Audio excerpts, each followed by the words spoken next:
here in this beautiful country with an amazing group of educators.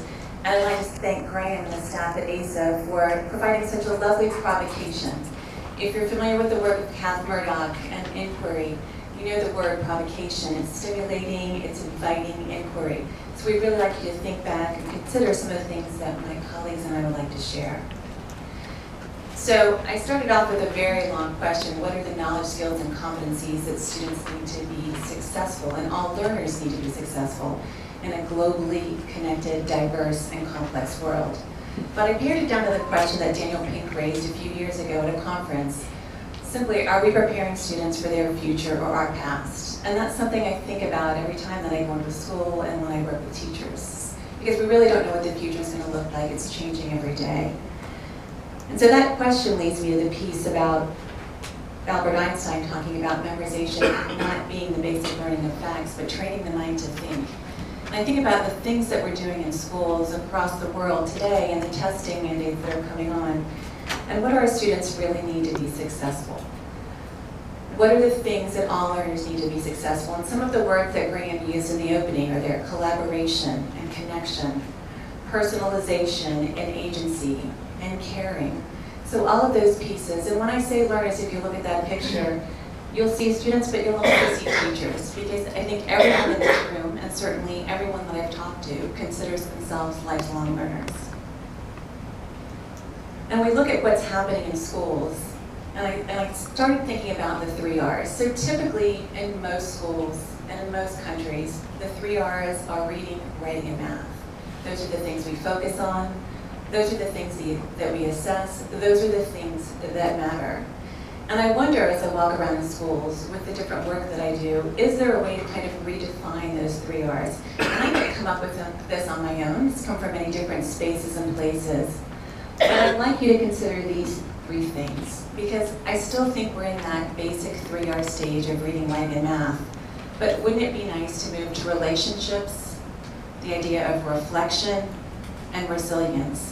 Not necessarily in that order, but you see the interrelatedness of those 3 concepts and those 3 ideas. And how do we use those as building blocks for the future of education? You might know this gentleman, Erik Erikson. He's a German-American psychologist, and he talked a lot about personality development. I always like to see these 3 questions are the questions that I certainly ask whenever I come into a room. And they're certainly the questions that your students ask. Who am I? Who are you in the room? What do you think about me? What do I think you think about me? And who are we together as a collective group? When we talk about global mindedness and international education, you think about those filters and those lenses that we look through. So that starts us off with relationships. And if we had some time, or when you have some time today, go through your phones and look at your photographs and see what pictures are your favorites. What pictures stand out for you? And what do they mean in terms of relationships that you have?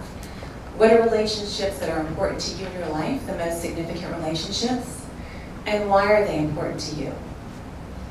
And if I opened up my phone and I shared with you, you'd see this lovely woman on the left is my mom. And those are some friends of mine when I had the privilege of going to the Masai Mara last year with a very good friend. And I think we'd see a pattern, right? Families, friends, colleagues or coworkers, members of the community. I also had a picture of food because I really love bacon, but I decided to kind of leave that out for this thing. But then I also wonder in those pictures, because I think as teachers, we're so used to taking care of other people that we sometimes forget to take care of ourselves. And what's your relationship with yourself? And how do you cultivate that relationship, and how do you take care of yourself? So when you look at some of these things and what this might look like in schools, there are still relationships to the disciplines, but they're different types of relationships. They're not isolated. It's not just reading, writing, and math. It's the transdisciplinary nature. What learning transcends the disciplines? So you still include the disciplines, but learning them to solve bigger and more complex issues. What are the relationships that students have with each other when they're learning? And that picture on the left are some colleagues of mine from the IB. What are the relationships we have with our colleagues and the parents and the members of our school community? And the most important one, and I'll talk about Nuno in a little bit, is what are the relationships that we have with our students?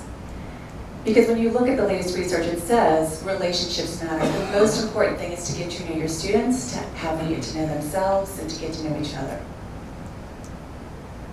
The second R I'm going to ask you to think about is resilience. And we all know that resilience means different things. If you look at the work of Angela Duckworth, she said it's like living life like it's a marathon, not a sprint. So this idea of resilience and persistence over a long period of time. And how do we develop that? And you have to ask the question of yourself, do you consider things like resilience and relationships and developing relationships traits or skills? Are they things that humans are born with, or are they skills that can be developed? And if you look at some of the latest research, it talks about, Hanvey and others talk about the idea of developing habits and skills. And if you look at neuroscience and brain research, we talk about the ability to develop these skills. And that they are skills that are developed with intense practice, and that our culture, who we are, and where we come from, and the context, the place where we live and how we're teaching it matters. And then there's this piece of reflection. So Graham talked about reflecting on learning, and one thing I know they do at this conference is they go back and say, what was your experience? What was a reflection on learning? And how do you use that in the classroom? How do you make sure that you live with intention as an adult and as a teacher? And what does that look like? So in the classroom, it's things like self-awareness, habits of mind and mindful awareness, social and emotional learning, explicitly teaching goal setting and planning, recording, reflecting, and connecting. It's this idea of journaling, and living with intention and purpose. So these elements, how do you weave these into the classroom every day, academically, for social and emotional learning, and for well-being as well? So over the next 3 days, we're going to explore some ideas of how all these pieces fit together in all of the different sessions. So how do we teach these skills explicitly in context? How do we scaffold for that? How do we model for that? How do we develop inquiry, concept-based curriculum, and experiential learning? How do we develop student agency? How do we identify the gifts of all the students that we have? And this idea of feedback cycles, so that reflection piece is there. How do we provide feedback? How do students provide feedback for their learning? How do they reflect and connect? And also this idea of balance, and I talked about self-care. How do you rest and refuel and re-inspire for the journey? So the last piece, how many of you know who Drake is? The singer Drake? He inspires me a little bit every day, but he left with this profound quote, sometimes it's the journey that teaches you a lot about your destination. And that picture is a picture of a student of mine from 1992. His name is Nuno Delgado. He was born in Cape Verde, and at the time I was teaching at a very small town in Florida, and I knew nothing about Cape Verde or where it was. Great student. 2 months ago, he reached out to me on Facebook and said, could you be the Miss Hersey that taught me at Central Avenue Elementary about 25 years ago? And I said, Nuno Delgado from Cape Verde, of course I remember you. And he said, thank you for teaching me so well, which was very sweet. And a month later, he happened to be in town and we had lunch, and we talked about what made a good teacher. And at that point, you know, it's hard being a teacher right now. You're taking care of your students, yourselves, your families. There isn't a lot of recognition, but that was the spark I needed because of my relationship with him, because of his willingness to reflect with me about his experience. That gave me the resilience and re-inspired my passion. So, thank you.